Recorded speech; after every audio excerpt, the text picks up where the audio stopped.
today I am going to talk about heteroscedasticity, how to resolve the issue of heteroscedasticity just with a single click.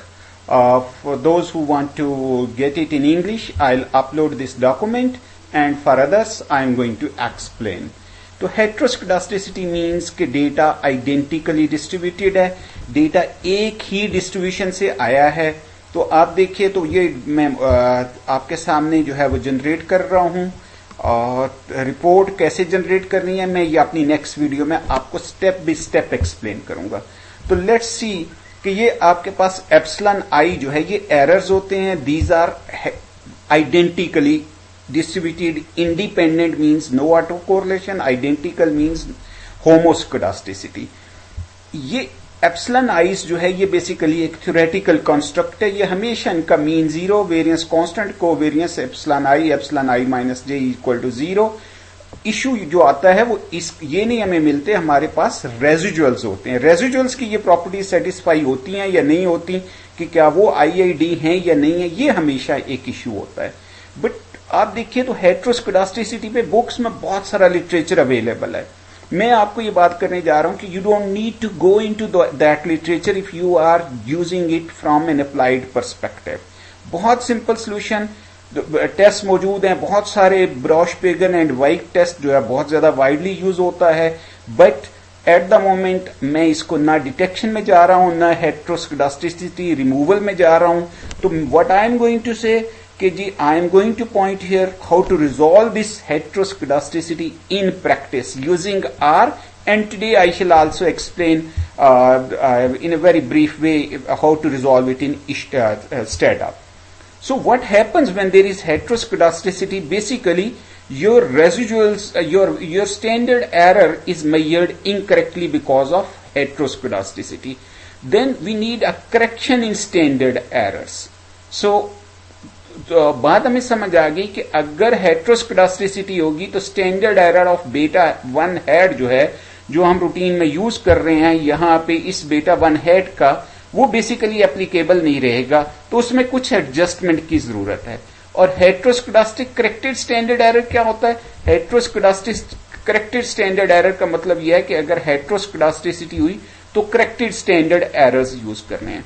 तो मैं आपसे simple एक बात को याद रखने को कह रहा हूं कि आपने जब भी अपना मॉडल एस्टिमेट करना है, जब भी आपने अपना economic model, regression model estimate करना है, तो आपने एक ऑप्शन को चेक कर देना है, हेटरोस्केडास्टिक करेक्टेड स्टैंडर्ड एरर्स.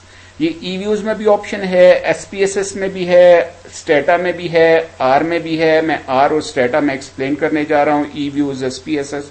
अदर्स आप खुद से एक्सप्लोर कर सकते हैं. तो लेट्स गो. मैं आपके सामने ये डॉक्यूमेंट मैं अपलोड कर दूंगा, आप इसको देख लीजिएगा. तो यहां पे मैंने ये इक्वेशंस वगैरह सारा कुछ इसी डॉक्यूमेंट में दिया है. मैं बताऊंगा कि ये डॉक्यूमेंट कैसे लिखते हैं अपनी नेक्स्ट वीडियो में. इस वक्त आप देखिए तो वही मेरे पास जो है वो लाइब्रेरीज वगैरह, मैंने ये पूरा कोड चंक रन किया, और ये मेरे पास जो है वो रन होने के बाद ये मेरे पास रिजल्ट्स आए. मैं इस वक्त इन रिजल्ट्स की बेस पे आपको ये एक्सप्लेन करने जा रहा हूं कि मैंने जब एक दफा विदाउट हेटरोस्केडास्टिक करेक्टेड स्टैंडर्ड एरर्स लिए, तो ये देखिए कोएफिशिएंट्स के एस्टिमेट्स 1.897. इस केस में पहले वाली इक्वेशन में मैंने रेगुलर स्टैंडर्ड एरर्स यूज किए हैं. I have used regular standard errors. दूसरे वाले केस में मैंने रोबस्ट स्टैंडर्ड एरर्स यूज किए हैं कि हेटरोस्केडास्टिसिटी करेक्शन हो जाए. तो एस्टिमेट्स पे तो कोई फर्क नहीं पड़ा. स्टैंडर्ड एरर्स मेरे यहां पे देखिए तो 0.66 की बजाय 0.69 हो गया, 0.86 हो गया 0.93 की बजाय. तो आपसे मैं ये बात कह रहा हूं कि आपने हमेशा जब भी करना है, आपने robust standard errors, heteroscedastic corrected standard errors use करने हैं. अगर डेटा में होमोस्केडास्टिसिटी हुई तो ये जो स्टैंडर्ड एरर्स हैं और यहां पे जो स्टैंडर्ड एरर्स हैं इनमें कोई फर्क नहीं आएगा. और अगर डेटा हेटरोस्केडास्टिक हुआ तो ये करेक्शन हो जाएगी. तो इसलिए आज के बाद से आपने हमेशा एक काम करना है, चाहे आर यूज करें, स्टेटा यूज करें, ईव्यूज यूज करें, एसपीएसएस यूज करें, कुछ और यूज करें, कि आपने हमेशा हेटरोस्केडास्टिक करेक्टेड स्टैंडर्ड एरर्स की ऑप्शन को चेक करना है. अगर होमोस्कोडास्टिसिटी हुई तो करेक्शन नहीं होगी, अगर हेट्रोस्कोडास्टिसिटी हुई तो करेक्शन हो जाएगी। अभी मैं आपके सामने ये मैंने आर में डेमोन्स्ट्रेट किया, डॉक्यूमेंट में अपलोड कर देता हूं। ये सारी चीजें वही ग्रोथ वाला डेटा जिसमें से माल्टा हमने एक्सक्लूड करके ये सारा कुछ किया था। तो ये डॉक्यूमेंट आपके पास मैं लिंक देता हूं, वहां पे अपलोडेड होगा, आप इसको जो है रेप्लिकेट कर सकते हैं। At the moment I am going to demonstrate how can we use it in Stata. तो इसमें भी 1 सेकंड नहीं लगेगा। ये मेरे पास एक ग्रोथ डेटा है, तो रिसेंट डेटा सेट्स में मेरे पास ग्रोथ है। मैं यहां से एक ऑब्जर्वेशन, अगर इस डेटा को आप देखें तो यहां पे आपके पास ये डेटा आ गया और हमें पता है इस डेटा को, अगर आपने मेरी पिछली वीडियोस देखी हैं मल्टीपल रिग्रेशन वाली, डेटा एक्सप्लोरेशन वाली, तो वहां पे आपको पता है कि माल्टा इज एन आउटलायर। तो यहां पे मैं drop country name, drop if country name, country underscore name double equal Malta. तो अगर ये माल्टा हुआ तो ये ड्रॉप हो जाएगा। I am doing something wrong, तो ये बेसिकली इसको आपने इन्वर्टेड कॉमास में रखना है, तो ये एक ऑब्जर्वेशन हमारी डिलीट हो गई।